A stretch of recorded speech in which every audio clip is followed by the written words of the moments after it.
I'm 82 years old. I used to think that sounded ancient, like something that happened to other people. Now it's me, sitting at my kitchen table before sunrise, listening to the refrigerator hum and feeling the weight of years press gently but firmly against my chest. At this age, mornings come early, sleep doesn't stay long, and when I wake up, it's not work I think about, not money, not achievements. I think about time, how certain I was that I had plenty of it. If you are young, learn from my life. I don't say that with pride. I say it because I learned most of what matters when there was no time left to use it. These days, I move slowly through my house. It's the same house I bought when I was 35. Back then, it felt like proof that I was becoming someone. The paint was fresh, the rooms echoed because there wasn't much furniture yet. My wife stood in the doorway of what would become our bedroom and smiled at me like we had just stepped into the future. I remember that smile clearly. I don't remember what I said to her. That's how memory works when you get old. The feelings stay, the words disappear. In my 20s, I was hungry. That's the only word for it. I wanted to build something. I wanted respect. I wanted to be the kind of man people pointed to and said he made something of himself. I came from very little. My father worked until his hands shook. My mother stretched every dollar until it almost tore. I told myself I would never struggle like that. I would never let my family worry about money. That sounds honorable, and maybe it was, but it became the center of everything. I worked long hours, then longer ones. If someone else stayed late, I stayed later. If there was an extra shift, I took it. I told myself I was being responsible. I told myself this was love. When my first son was born, I held him in the hospital and felt something crack open inside me. He was so small, his hand wrapped around my finger like I was the whole world. I remember thinking, I'll give you everything. What I didn't understand was that everything to a child doesn't mean what I thought it meant. In my 30s, promotions came. More money, bigger responsibilities. I wore better suits. We moved into this house. I stood in the driveway one evening after work, looking at it, feeling proud. Inside, my wife was feeding our boys dinner without me. I missed small things first. Bedtimes, bath time, school pickups. I told myself they wouldn't remember. Kids are resilient, I said. I'll make it up to them when things slow down. Things never slowed down. There's a particular kind of damage that doesn't announce itself. It doesn't slam doors or shout. It happens quietly. My oldest stopped asking if I'd come to his games. At first he would stand by the door in his uniform, hopeful. Then he just said, "It's okay, Dad. I know you're busy." Those words should have stopped me. They didn't. I told myself there would be more games, more seasons, more time. My wife started going to bed before I got home. We used to sit on the couch and talk about nothing, about neighbors, about television shows, about dreams that felt possible. Slowly, those conversations disappeared. I didn't notice when they stopped. I only noticed years later when the house felt quiet in a way it never used to. In my 40s, I reached the level I had chased for 20 years. The title sounded important. People shook my hand differently. I had an office with a door that closed. I thought I had arrived. That same year, my youngest graduated high school. At his ceremony, I sat in the bleachers and realized I didn't know his friends' names. I didn't know what he wanted to study. I didn't know who he had become. I clapped loudly. I smiled for pictures.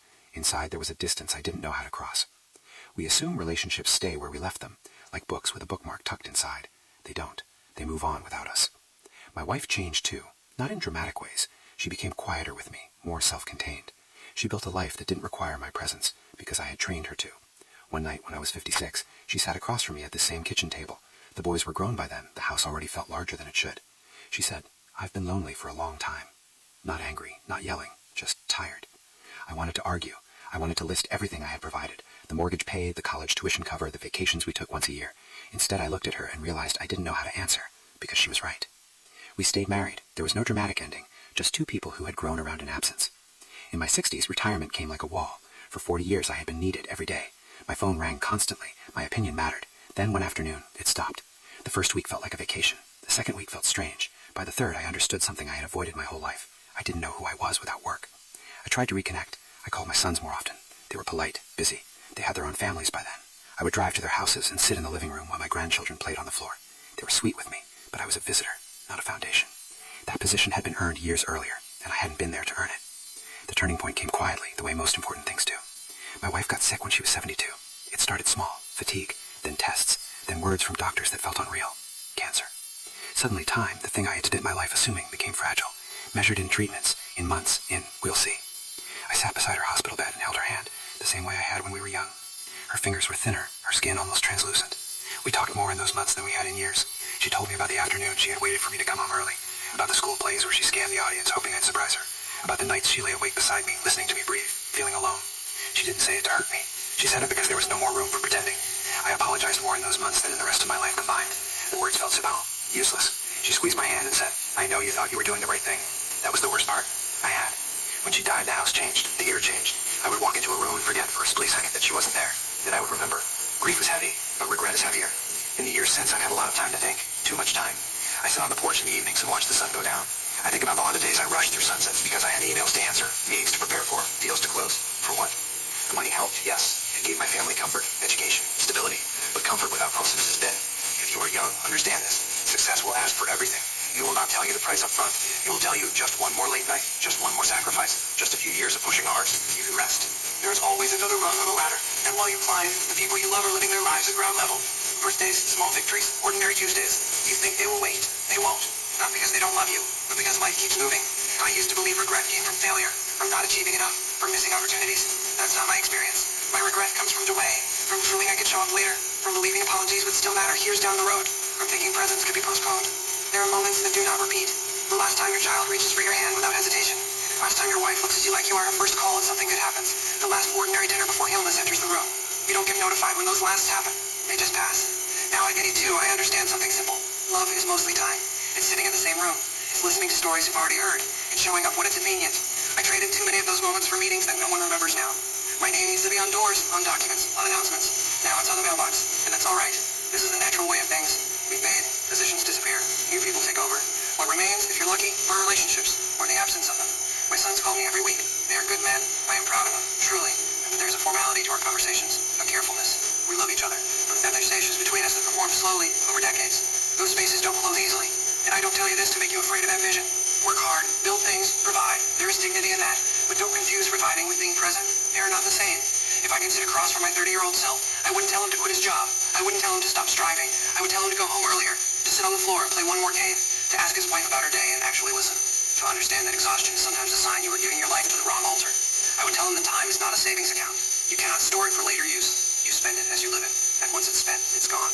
These days I try to practice gratitude. I am grateful for the years I had with my wife, for the laughter that did happen, for the stability I was able to give my family.